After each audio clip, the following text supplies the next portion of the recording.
as I mentioned to Peter earlier, that there's going to be some slides that contain information that might be valuable to you down the road that we don't actually get to.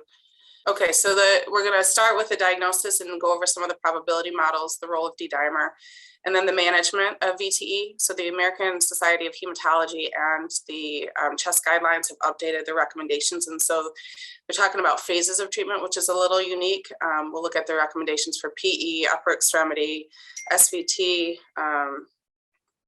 recurrent IVC filters, and medication summary.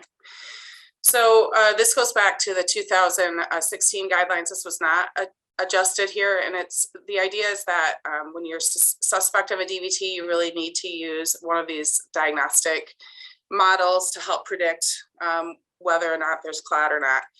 And there's several of them. There's the Wells model, and basically what you do is you go through, you tally the points, and at the end, if there's an alternative diagnosis as likely or more likely than DVT, you can subtract 2 points. And it gives you a risk, low, moderate, and high risk. And those percentages there are well validated in terms of predicting the risk of actually finding a DVT. The modified Wells actually was done to simplify. So it's just a 1 point system. It's either high or likely or unlikely, just to simplify. And I think this was done really with the introduction of the D-dimer testing, but also just to simplify because the use of this model has been complicated by the complexity of it. The 2 Wells model, this was revised to look at the probability of pulmonary embolus. And again, they divided into likely and unlikely. And Geneva also is helpful to look at the probability of clot here. So these have all been well studied and validated, I mean, for decades. And the idea here is that if there's a low probability model, if they're low probability on the model, you can check the D-dimer, and if it's negative, you're done. And the reason for that is those patients have been followed at 3 months after this protocol, and 96% guarantee that they're going to be just fine. If they're positive, then you need to do ultrasounds. Now, what's interesting here is proximal versus whole leg ultrasounds, and so you'll see that it's just a proximal is recommended here. If you do a proximal ultrasound and it's negative, you're done, according to this model. If they're moderate test probability, then you check the D-dimer. If it's negative, you're also done. And again, these patients are followed out 3 to 6 months after running this model, and that's pretty true. There's no mortality that was significant if you follow this model. If it's positive, you have the option to do a proximal vein ultrasound or a whole leg ultrasound.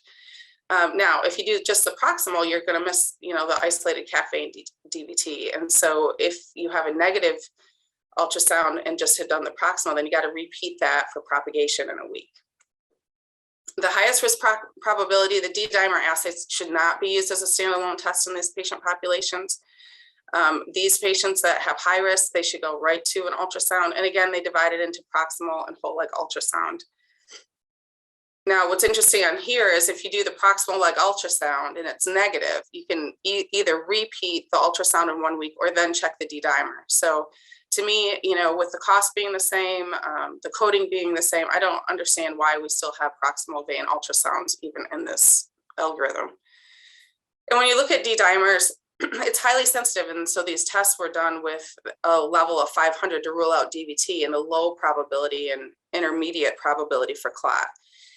What happens though is people stray from the model and they start checking D-dimers, and so that's led to a lot of elevated D-dimers and a lot of unnecessary ultrasounds because they're unparing the D-dimer with those models. So high levels of D-dimer are seen in lots of different conditions. Levels over 8,000 are associated with a greater risk of malignancy. Also, there were some proposals that pregnant women, because of their levels being abnormal, that we should adjust their levels based on the trimesters, and those levels are listed there. This article that's shown is kind of a neat read. It just goes through the different models that were used in the validation studies that were done on the D-dimer tests. But D-dimer by itself, when it's unpaired, is more difficult to interpret. Now, are the providers using the model? Of course not. We're not using these models. So there was a survey of 68 people, and they said, yeah, they're familiar with the models, but they're not doing it because medical legal concerns, difficulty memorizing, implementing rules, the belief that the clinic configuration is better, or none of the rules have been validated. Another study looked at 40% of inappropriate diagnostic studies were attributed to physicians' failure to incorporate the models. Again, they're just checking the D-dimer, and a lot of people are going to have an elevated D-dimer in the ER, and they're getting ultrasounds that are unnecessary. Lee reviewed 1,100 patients and said the models were underused also. Smith also said that no probability testing was done in a vast majority of the patients that were suspected VTE. And Chest had a little post, this was a poster presentation, and they looked at 141 patients that had D-dimer assessed in their emergency department, and they found that only 6.4 had a documented well score. 7.1% had sufficient data collected in the history in the chart to even post retrospectively create that score, and 86% had neither the score or sufficient data. So only 6% of patients had a calculation prior to using the D-dimer. So this is clearly one of the recommendations that's not being followed. And this is a case report of my patient. I had done a 52-year-old, otherwise healthy male. We had done his first ultrasound in December. He had no health changes, no surgeries, nothing. We did his ablation uneventful on a Monday. Tuesday morning, he called with shortness of breath and feeling lightheaded. We sent him to the emergency room, and he was diagnosed with pulmonary embolus. I have contact with the doctors there. So a vein specialist at the hospital called me and said, "Hey, Laura, this guy threw a PE from your ablation." And I said, "Wow, is his GSV already closed? Because it's only been 12 hours. And she said, "Yeah, I've seen it." And I said, "I've just never seen that fast." And she said, "Nope, that's what they had." He got discharged, did well, and I saw him on February 11th in the office, and here's his gastric vein clot, indicating, of course, that this clot was clearly the reason for that PE, and it was missed on their ultrasound, and leads me to bring it to your attention again that, when you're talking to your providers, it's really important for people to have a handle on if the places they're sending their patients, are they doing a whole leg ultrasound or proximal leg ultrasound? This was a hospital associated with University of Michigan that called me and told me that. So that was disappointing. So let's go into the management of VTE and different considerations. Lots of different things have been talked about: proximal versus distal, provoked versus unprovoked, cancer versus non-cancer, upper versus lower, superficial versus deep, extremity versus lung, first clot, multiple clots. Well, these new guidelines here really kind of changed the direction in which we're taking this. So now both the American Society of Hematology and the CHEST guidelines talk about 3 phases of treatment: the initial management of 5 to 21 days. And of course, that will correlate with the loading doses, if you will, of Xarelto, Eliquis, Fundaparinox or Lovenox before you turn to warfarin. They talk about primary treatment is the 3 to 6 month window, and then secondary prevention. And the idea behind this is that you need to diagnose the DVT and treat them. And either 3 or 6 months, you need to make a second decision on whether to continue anticoagulation or not. And the natural history of DVT is going to come into play here. So most DVT, remember, starts in the calf. Isolated calf DVT rarely causes symptoms. 80% of symptomatic DVT will involve the proximal veins. Most of the time you see a continuous involvement. So it started low and kind of grew up to that. Only about 5 to 12% of patients are symptomatic. So the likelihood that you're going to find an asymptomatic calf DVT is pretty low if you're presenting to the ER. So if you look at all asymptomatic patients, I think clots are probably more common below the knee than we know. If you look at asymptomatic patients after a knee or hip surgery, there was 15% of asymptomatic patients, and after a CABG, 45% had an isolated calf DVT.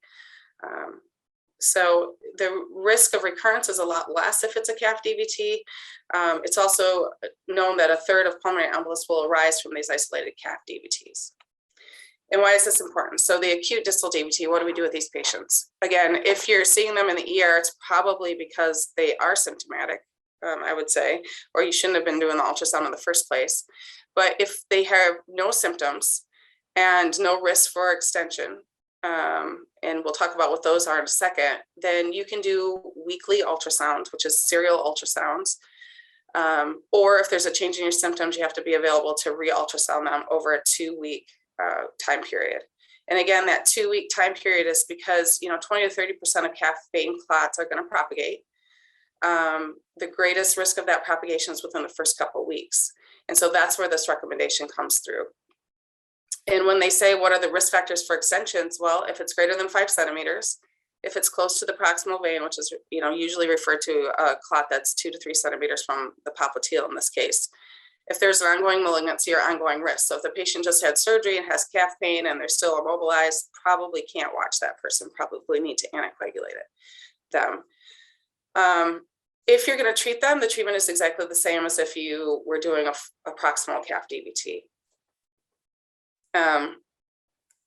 Now, if we talk about the initial treatment for provoked DVT, the recommendation from CHEST in 2016 was to use the DOACs over the vitamin K antagonists. And CHEST says very clearly, if it's provoked, you do 3 months and then stop. That's your decision point at the end of 3 months. The American Association of Hematology is still 3 to 6 months, and it doesn't really clarify what constitutes 3 months or what constitutes 6 months, but they're in agreement. They're in agreement on most things, that the DOACs are the primary unless patients have medications that complicate the absorption and use of the DOACs. And then they further say, well, define provoked. Is it a transient risk? Is it a medical or chronic problem? Or is it a cancer? And we'll look at that again in a minute. Unprovoked or provoked by a persistent factor kind of got lopped together here again. And here we're going to talk about 3 months of treatment from the CHEST guidelines. And then after that, if that persistent risk is there, or you don't know what caused it in the first place, they're recommending low dose DOACs after treatment, which is a week recommendation. But instead of full strength, they're looking at low dose. The Association of Hematology said continue anticoagulation over aspirin in these patients also. So they're in agreement. They wavered on whether to use full or low dose. So they left that kind of open. They did not, if you're using Coumadin, you stay in the therapeutic window. You don't use this low dose or low intensity Coumadin dosing. And they recommend against the use of prognostic scores, D-dimer, use of ultrasound for residual thrombus to guide that decision. So I want to dive into that a little bit more in a minute. Treatment for cancer. It used to be that they were preferring Lovenox. Now the factor Xa inhibitors are preferred. So that was an updated. And then with the GI malignancy with high risk of bleed, they talked about moving more towards Lovenox or Eliquis. So let's go back to this recommended against the use of prognostic scores, D-dimer, ultrasound for residual thrombus. So there are many prognostic scores to predict the risk of VTE. There's a Vienna prediction model, a DASH score, and more recently this Continue-8. And this study looked at 479 patients with proximal DVT, and they followed them for 3 years. 13% of these patients developed recurrent thrombus, and they kind of simplified the scoring system. We know that men have a higher risk. We know that unprovoked is higher. We know that proximal DVT and PE are higher risk, but this scoring system simplified it a little bit. It looked at unprovoked, male sex, and factor 8 levels, and it counted up points and then divided them into 3 risk groups. And there you'll see the graph that if you're at high risk, you have a significantly higher long-term risk for recurrence. Again, I think these models are, I don't know, it's nice to have them, but none of these societies are recommending use on them, of them to predict who you continue the long-term anticoagulation on. D-dimer, so a lot of the studies also said after 1 month, if you discontinue anticoagulation in a patient, to check the D-dimer at 1 month, and that was thought to be a prognostic indicator for recurrence as well. Everybody's recommending against that because at that 3 to 6 month mark, when you're going to transition, we do not want them to go off a blood thinner to check a D-dimer to see if they're at risk. You already know they're at risk, so just continue it. So you see that the D-dimer was included in some of the previous models. It's been taken out of that Continue-8 model. And I don't think it's a good prognostic indicator for recurrence. And then this is a topic that I still have interest in. It's the residual vein obstruction. Should that influence the decision? And going back, there was a review in 11 that looked at 11 randomized trials that showed presence of residual vein obstruction at the time the anticoagulation was stopped did correlate with recurrent VTE, especially if there was malignancy. There was a second review that looked at 9 prospective cohort studies and 5 randomized controls reported that it did not predict recurrence.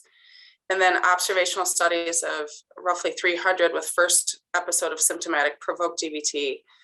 The residual vein obstruction was present at the time the anticoagulation was stopped, but was not associated with the increased risk of recurrence. And so I think this is where they say that residual clot does not influence recurrence. And I think we'll talk about that in a little bit too, when you're talking about lytic therapy and some of the systemic reviews of those patients. It did not serve as an indicator. Having lytic therapy did not reduce the recurrence rate in patients. So again, the highest rates of recurrence tend to occur in proximal and unprovoked DVT and PE. And these are the studies that that support that. So proximal DVT had a 5-fold increased recurrence rate over those distal calf clots. And this is important too, to look at the recurrence as you break down provoked by surgery, provoked by non-surgical factors. This speaks to this transient major, transient minor risk factors. And what's interesting to me is that this really helps you to discern whether long-term anticoagulation should be considered or not. So if it's provoked by surgery, the CHEST guidelines would say treat for 3 months and stop. If you had a second event provoked by surgery, the CHEST guidelines would say, well, you know, you better consider something long-term there after the second provoked clot. Now, the Hematology Association says no. If it was a second clear provoked by a major transient factor, just treat them for that 3 to 6 months and then you're done. So that's a difference between those two organizations. But look at the difference here. If it's the first provoked by surgery, your first year recurrence rate is 1%. If it was unprovoked, it's 10%. And if it's a malignancy, it's 15%. And then over here, you see your annual rate after that first year of recurrence. Now, the annual bleeding rate of a major bleed is 1.8% per year. So, you know, it doesn't make sense to put people in harm's way if they've just had one provoking clot. You end up increasing the risk of bleeding versus helping them reduce the risk of a clot. And then the risk reduction by medication and dose. And again, there's articles in the end of this that, or the studies at the end of this that you can reference, but aspirin did a 30 to 40% reduction, Xarelto at 10 milligrams, and Eliquis at half the dose, which is 2.5 BID, gives you about a 70% risk reduction. And the bleeding rate of these is similar to that of aspirin, so it's very low, versus the higher dose, which gives you, you know, a 20% greater risk reduction, but a significantly higher risk of bleeding. And what is considered major bleeding? Major bleeding is considered a 2-unit transfusion, basically, that had occurred at a critical site or caused death. And so some studies looked at, if you just extend the anticoagulation, the major bleed rate was a 2.6-fold increase if it was continued beyond 3 months. And that was a CHEST, that was published in CHEST in 2012. And I think that's why CHEST holds tight to the 3-month rule, where others kind of go to up to 6 months. When the first articles were looked at to say, how long do you treat a blood clot in general, this was a meta-analysis that looked at a dozen or more studies. And it said, if you stop it at 1 month, they're going to clot. So that was not recommended. And if you extended it beyond 6 months, the bleeding risk was higher. And so that's how they skinnied it down to the 3 to 6 month range. And then who are these people that are going to bleed? I mean, what predictive models do we have to pick out who's at risk? And so this was a study as well that really looked at all these different factors listed on the left there. And it showed that if you have none of these factors, your bleed risk is pretty darn low. But if you have high risk, 2 or more of these things, your bleed risk is actually significantly higher. And so I think it does behoove us to look at individuals and try to apply some of this knowledge to say what is the bleed versus recurrence risk. Improve here is for hospitals. It's a hospital-based risk model where you plug in the points and you get a probability of a major and a minor bleed. And so this is helpful in the inpatient setting. HASBLOOD is a calculator for arterial fibrillation and looking at the bleeding risk, but this has not been validated in the venous patients. And so I think when you're making the decision for this long-term anticoagulation, I think you really have to consider these variables. What are your bleed risks for your patients? Really look at what caused this in the first place and what are the recurrence rates, and try to make an individual decision for that person. Also, everybody holds true that you can't just say, hey, you're on anticoagulation, that's it, see you in 10 years. It's an annual discussion because you can see all those risk factors change as people age and their health deteriorates. What about the role of aspirin? So aspirin is recommended in patients with unprovoked VTE who are stopping anticoagulation. This is unchanged. Now, if you really feel that they need that long-term protection, then you should really try to use the DOACs where possible, at least the 10 milligram dose of Eliquis or the 2.5 milligram dose. But if they can't take that, then consider aspirin. And remember, this is the mechanism of aspirin, mechanism action of aspirin. So it's a cyclooxygenase inhibitor. And this was interesting. This is a good study to read too.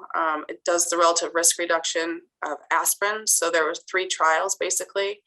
Warfarin, aspirin after warfarin. So after Coumadin was used to treat patients, aspirin was started at 3 to 6 months after standard treatment, and it showed a 41% reduction in the risk of recurrence and no major bleeding. The Aspire trial did show a decrease in VTE, but it was not statistically significant. However, it did show significant improvement in composite arterial and venous thrombotic events. And Inspire showed a 42% risk reduction with no increased risk of bleeding. So in patients where you feel that the risk of bleeding is too high, I would really consider aspirin. There's a lot of good data that shows that this does do a 30 to 40% risk reduction in all the studies. Okay, and then the lytic therapy stuff. So this is a patient of mine who had a clot in her calf, was on blood thinner, the clot propagated. She went to the ER, they sent her back home and said, yep, you had a propagating clot. So she presented to my office with this. And the idea behind the lytic therapy is this open vein hypothesis, is that if you can get that vein open, that the risk of post-thrombotic syndrome is going to be better. And over time here, there's been a patient, the patient selection. You can't be at bleed risk, liver failure, thrombocytopenia, head bleed, visual bleed risk. And you can divide the severity of the DVT into different groups. So is it limb or life-threatening? Is it like this patient indicated for patients with failure of anticoagulation to achieve early therapeutic objectives, or are we doing it just to prevent post-thrombotic syndrome? And so there's lots of trials that were done, and we don't have to go into detail about all of these, but basically they built up to the 2 big trials, and the ATTRACT trials would like to focus on. This was 390 patients, 56 centers, looked at acute symptomatic proximal DVT.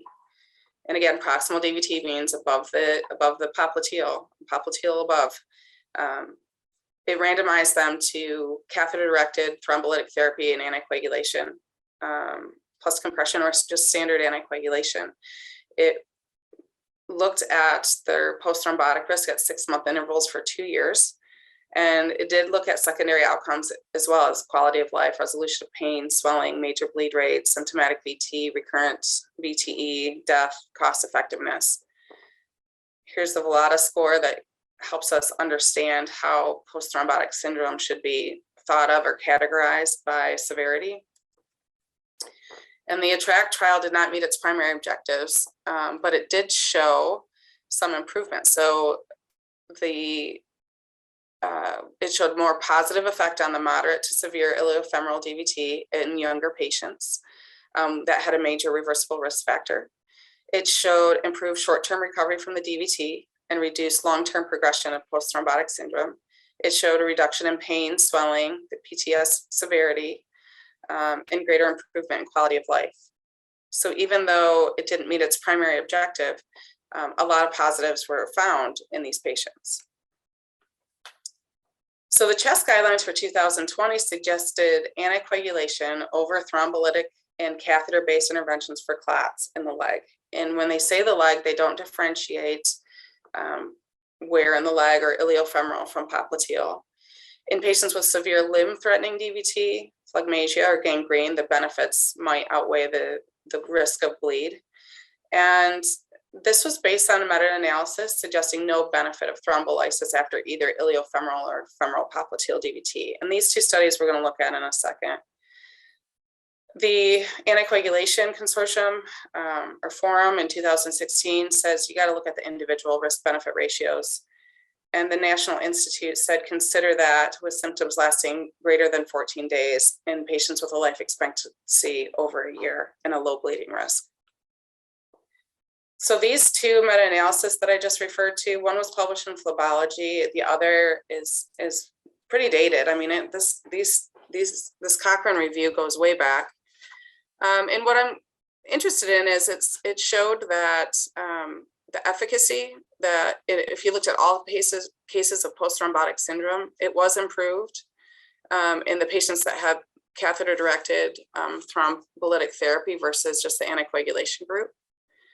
But if you looked at the moderate to severe disease, there was a trend in improvement, but it was not statistically significant when they combined the 4 studies together. So the patients did have more patent veins, but again, that didn't lead to reduced rate of future PE or VTE in general. And the bleeding rates were not statistically significant.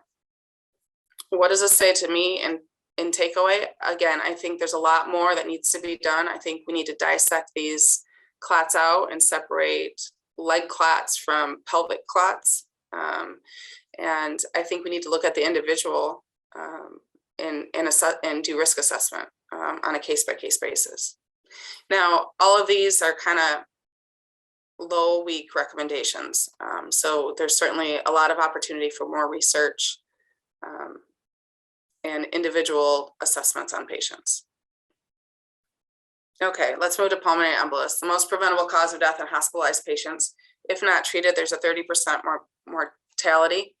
The recurrence rate definitely tends to be higher in these patients than in isolated distal calf clots. What the CHEST guidelines does is it divides it into subsegmental PE, incidental, asymptomatic PE, and PE.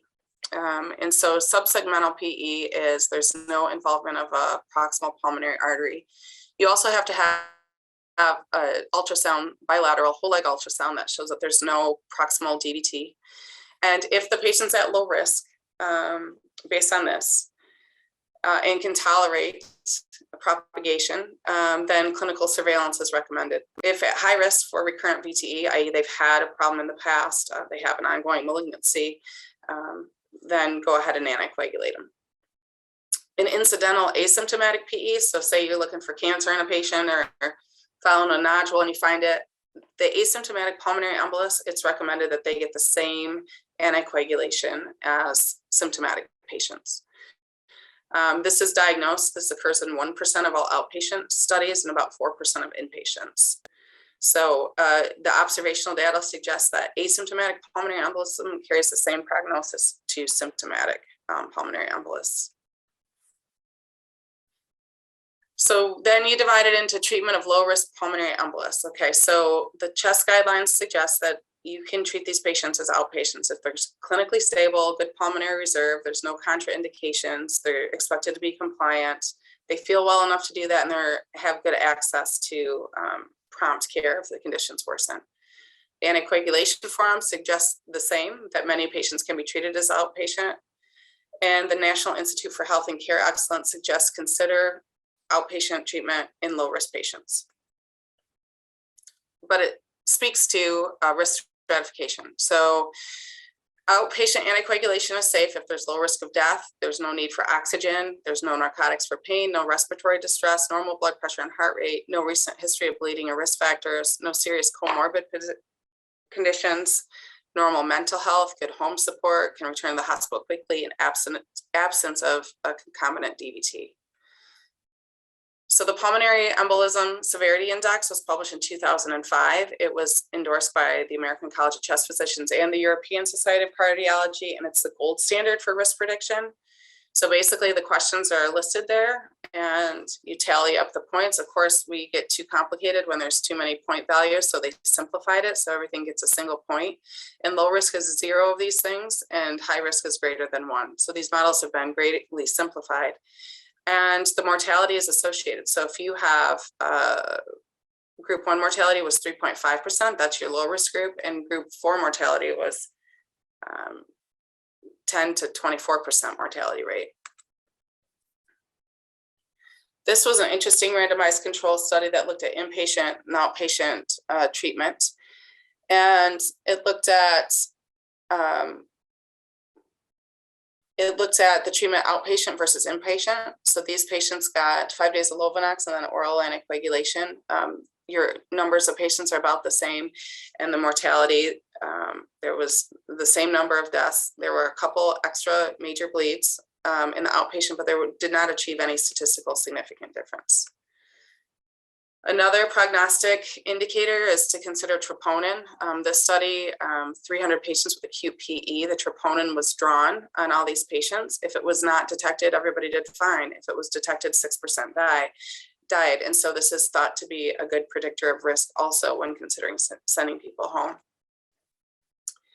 And why does it matter? It's inpatient versus outpatient. The average cost per day for a pulmonary embolus patient is $8,000. The average admission is 5 days. So it's $1 billion a year in savings if we just took low risk patients were managed as an outpatient.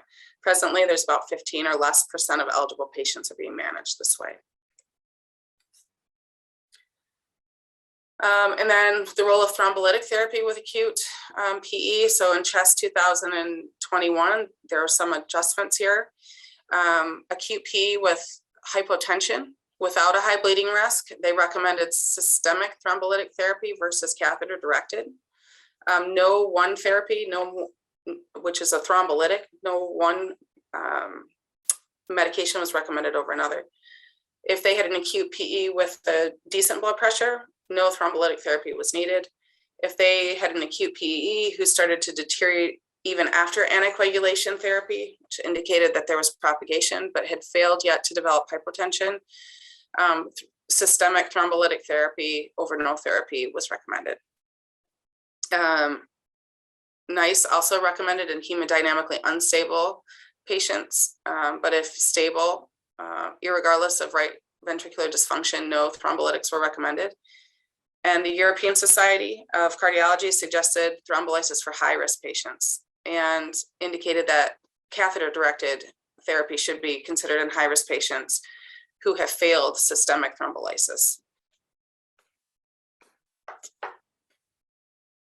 So catheter-assisted thrombus removal, acute PE treated with thrombolytic therapy, they recommend the peripheral vein over the catheter-directed.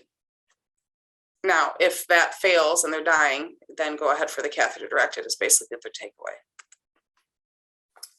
Superficial thrombosis, we're not going to spend a lot of time on that. I think Eddie gave a great presentation already. So superficial thrombosis, again, remember when you're sending patients for ultrasounds, this is a marketing strategy again. If you're sending somebody for an ultrasound and they're not looking at the superficial vein, how does the primary care doctor know if they have phlebitis or not? Segments that have increased risk of propagation to DVT or PE are recommended to be treated, and that includes phlebitis of the greater saphenous vein extending to 2 to 3 centimeters of the sapheno-femoral junction. If patients have severe symptoms, if they have a history of SVT or VTE, active cancer, recent surgery, and the Callisto trial said anybody over 5 centimeters length of phlebitis. That trial used fundaparinux 2.5 sub-Q, and that was the recommendation. I think now, if patients refuse that treatment, rivaroxaban has been approved as a successful alternative. So 45 days prophylactic dosing. Upper extremity DVT. So it's estimated that 30% of upper extremity catheters will develop a DVT. There's over 5 million catheters placed in our country annually. I think this is something that's under-recognized and probably under-treated. Patients with upper extremity DVT should be treated like a DVT, the same. Some of the literature, when I was in residency, started putting PICC lines in everybody to do nutrition. We did it at the bedside with ultrasound. It was the new thing. Our TPN doctor, our nutrition doctor, studied those and found 33% of those patients had clot. Up to 50% of people in the ICU with femoral lines will develop DVT. So I think keeping in mind that the presence of a central venous catheter is definitely a risk factor for clot. In recurrent VTE and anticoagulation, first you got to think, are they really taking their anticoagulation? This is a little trickier with DOACs. It's not as easy to check for compliance as it was with Coumadin. If that's happening, the suggestion is to switch to Lovenox. And really, there needs to be evaluation on whether this is a recurrent VTE or a new VTE. And this also speaks to me. We don't recommend doing these follow-up ultrasounds on patients, but I do on all my patients because this is the question I need to be able to answer. Did that clot ever go away? What is the status of that clot? Or, is that clot still, is that a chronic clot? And sometimes when people present to the ER, they're not differentiating that. For example, you can have your post-ablation patient go to the ER and be told that they have an enormous blood clot while on a blood thinner, which happened to one of my Muskegon patients. And it's like, no, that's an occluded GSV. You didn't get a recurrent clot. So this patient, nobody called us. They went to hematology. Hematology had put them on, increase the dose of Lovenox by a quarter. So this patient's over anticoagulated and she did not have a recurrent VTE. So that's something I think that you should consider if you're managing these patients long-term. Is this really a recurrent VTE or is this just old chronic stuff? And then you want to consider an underlying malignancy in these patients too, if they're clotting despite appropriate treatment. IVC filters, CHEST comes out and says, we're still putting too many filters in, which the idea with these retrievable filters is that they go in for the short term and then be pulled out. And, that just really hasn't borne out that way. The rates of removal I saw were like 15 to 20% of them are being removed. And I don't think there's a registry to look at patients with filters to the best of my knowledge. So that would be another place where we could make some impact. But CHEST said if you have a proximal DVT in the past month with an absolute contraindication, and absolute contraindication means your major active bleeding, thrombocytopenia, high bleeding risk, or a central nervous system lesion, okay, then put a filter in. The 2016 anticoagulation conference, they said acute PE or proximal DVT with a contraindication.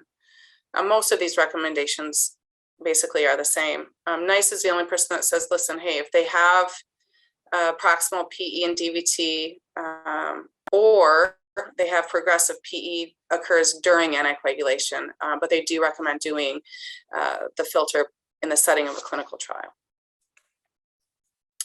And finally, our medications here. Here's that lovely coagulation cascade. So we have our factor Xa inhibitors and Pradaxa, which is a direct thrombin inhibitor. And this is a summary of the anticoagulants and dosing. When you see a patient for a DVT or that has been on blood thinners, please check to see if they're on the appropriate dose because a lot of times they're not. So for Eliquis, you have a loading dose of 7 days. So that's 10 milligrams BID for 7 days. And then you switch to 5 milligrams BID. For extended treatment, the recommendation is 2.5 milligrams BID if you're looking at CHEST guidelines, or keep it at 5. And again, the prophylactic dose is that 2.5 milligrams BID. Xarelto, 15 milligrams BID for 21 days, so switch to 20. The extended treatment dose is 10. The prophylactic dose, which is equivalent to the Lovenox dose, is 10. Pradaxa, the initial management is 150 milligrams BID. The treatment is the same, and so you never change that. If you're using the prophylactic dose, you use 110 milligrams 4 hours after surgery, and then 220 daily. Lovenox can be dosed as a treatment dose at 1 milligram per kilogram BID or 1.5 milligrams per kilogram Q-day. You don't adjust that. And for the extended treatment, there really aren't studies on the extended treatment. I think most people would go to an oral medication. If you were going to extrapolate from the other data, the prophylactic doses are 30 milligrams BID or 40 Q-day. There's really no difference in the outcome from either of those doses. So most of us would choose the once a day dosing, at least at the prophylactic level. And then Fundaparinox is weight dependent, just FYI. So you can't use this medication if you're less than 50 kilograms. So less than 110 pounds, you shouldn't use it. So 5 milligrams sub-Q day, 50 to 100 is 7.5, and greater than 100 kilos is 10 milligrams. And then you do this for 1 to 9 days until you convert to Coumadin with an INR over 2, typically. The prophylactic dose is 2.5 milligrams Q day. Now, if you can't get someone to do that, again, use Xarelto 10 milligrams as an alternative dose for, especially for that superficial phlebitis. In warfarin, you need to bridge it with something. So either Lovenox or Fundaparinox is usually used, and then you transition after the INR is over 2. There were some studies looking at low dose Coumadin, and that's just not borne out to be effective. So nobody recommends that. You got to keep that level over 2. The trials here, apixaban is a prophylaxis, so it was compared to Lovenox. For VTE, the Amplify study compared it to warfarin and found a lower bleeding rate, lower recurrence rate. And again, that's the idea behind warfarin. You kind of bump up and down. And so this is a steady amount. Rivaroxaban, so it starts about 4 hours after their first dose. That's a question I get a lot from patients. When am I going to feel comfortable? Well, nibble on this with food. In 4 hours, you're at therapeutic levels. The studies on this were studied Xarelto as a prophylaxis, the Record trial, and the Magellan. As treatment, it's the Einstein study and the Rocket. And then Pradaxa, there's 3 studies here, Recover, Remedy, and Renaissance, which showed safety. The problem with Pradaxa is that it's not inferior to, but the cost is astronomical. And I don't see many people using Pradaxa. I think that Xarelto is the most used worldwide, and then Eliquis follows. And again, here are the prophylactic doses of this. So Pradaxa, again, it's counterindicated in renal failure, liver failure, prosthetic heart valves. It actually has an increased risk. Antifungals, it interferes with a lot of different medications. So I don't see Pradaxa being used that often. It's a little more complicated to dose and use. Reversal agents, this is a question that comes up also. One of the downsides of the DOACs is that, you're not going to be able to reverse it. That's not true. There are reversal agents both for Pradaxa and the factor Xa inhibitors now. So the reversal can be done by drug removal using charcoal and hemodialysis. It can use bypass agents downstream. The estimated cost of using these specific medications is it's super expensive. I mean, it can be up to $58,000 for a reversal. And this medication is not everywhere. We don't have tons of it sitting around. So because of that, there's another algorithm, as there would be, for patients on a DOAC. So if they're actively bleeding and it's life-threatening, then just reverse it, okay? If they're bleeding but it's not life-threatening, ride it out. If they're not bleeding and it's an overdose, it's not recommended that you do anything. If it's trauma, if they're not bleeding but they're in a trauma, reversal is not recommended. And if there's an invasive procedure, postpone the procedure if you can. That's the idea. If you can't, then go ahead and reverse it. So you really need to have a life-threatening bleed here, or a necessary surgery, like urgent surgery, to actually constitute an indication to reverse this.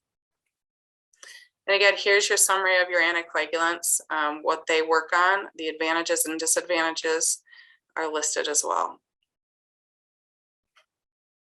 All right, that's a ton of information. What questions can I answer? So thank you, Laura. As always, that was very comprehensive, and I appreciate the updates on the new CHEST guidelines. So I have a question regarding residual disease. So you had mentioned that if there's a residual disease after 6 months, there's no increase in the incidence of recurrence. However, there is an increase in the incidence of post-thrombotic syndrome. So I'm always stunned that the chest guidelines pay no credence to the use of duplex ultrasound of the decision-making algorithm. So if you have a patient who had a popliteal vein DVT, you treat them for 6 months, and the 6-month duplex, it shows partial recanalization, but the patient's completely asymptomatic at that point. What do you do? If it's popliteal, I'll stop I mean, it depends if it was provoked or unprovoked, those decisions. But if it was provoked by surgery and it's just popliteal, I'll probably stop it. Yeah, so I usually tell the patient they have two choices. They can stop it, but if they continue their anticoagulation, they may get some further recanalization. Because I always look at that paper from Paolo Prandoni where he did venograms on these people for 8 years. And he showed that people who were anticoagulated for a year had the best recanalization rates, and that the ones who were on warfarin, because the levels varied, were the ones that had the worst recanalization rates. But again, if they're asymptomatic at 6 months, I don't have a problem with stopping. Some people just don't like taking pills and they don't like taking their anticoagulants. So to me, that 6-month mark is where the decision tree goes. I do believe, though, if you treat them longer, it does decrease the recurrence rate, despite what that data showed. That there was the WARS trial showed that people who were on anticoagulation or on warfarin for 18 months had a lower recurrence rate. So I don't see why that should be any different for people who are on a DOAC, though. But well, I agree. But if you look at last year, I dove into the literature on post-thrombotic syndrome, and it said that most of the recanalization is actually occurring in that first month. And some of the lab models showed that the DOACs actually can penetrate and kind of make the clot more porous, so that the kinases can get in there, and the lytics can naturally, the streptokinase can break down those clots. So I think I agree with you when you look at the warfarin study, but I'm looking towards those trials of on the DOAC patient population, because I don't think we have solid data that separates out the DOACs versus warfarin in the recanalization. No, I agree with that completely. I think that's a hole in the literature. So yeah, I think it is. And I think there really is an opportunity. I mean, I'm always looking for something to support what I think clinically. And I with the residual vein thrombus, it does help. I mean, I see everybody at 3 months and I make a decision. And that's based on, what's their risk, what's that transient risk factor, et cetera. But yeah, if someone's got a big, chunky, extensive femoral vein clot, I'm going to give them more time usually. I mean, that's usually my go-to. But I usually find that those patients have a reason why it's worse. They either have May-Thurner or they have cancer, or those patients are usually provoking patients. So they usually kind of naturally subdivide out that way anyway. Yeah. I think. I haven't analyzed it further than that, but that's my takeaway from the patients I see anyway. Hey, Peter. Yeah, Ken. When you do that extended anticoagulation up to a year, are you using full dose, or do you switch it down to a prophylactic dose at that point? Yeah, no, that's a really great question. So I've still been treating them as though the DVT is there, so I still have them on full anticoagulation. And okay. I think I'm a little biased because that WARS trial showed a decreased recurrence rate with extended anticoagulation. But again, that was with warfarin. No one's really done that same trial looking at the DOACs with extended full anticoagulation at 12 months and 18 months like they did in the WARS trial. So yeah, no, I'm not using the prophylactic dose, but I don't think there's anything wrong with dropping to the prophylactic dose if your concern is recurrence. So the American College, the Association of Hematology did have a statement on long use. So they looked at that treatment phase. They said 3 to 6 months, and they strongly recommended against 6 to 12 months because they didn't see any benefit with an increased bleeding risk. So that was in their recommendations. But I agree with you. I mean, I can't understand how if there's residual thrombus and it's chunky, if it's chronic wall thickening, that's a different story to me. But if there's chunky clot in there, how is that not obstructing flow and a setup for a future clot? I don't. Yeah. Does anybody else have any questions for Laura? So if not, Stephanie is going to send out this presentation. Laura also told me that she had other slides that in the presentation. So I'll see if I can get the original slide deck and send that out as well. So listen, everybody have a great week. And Laura, as usual, excellent talk. Thank you. Thank you. Thanks, guys. Have a nice day.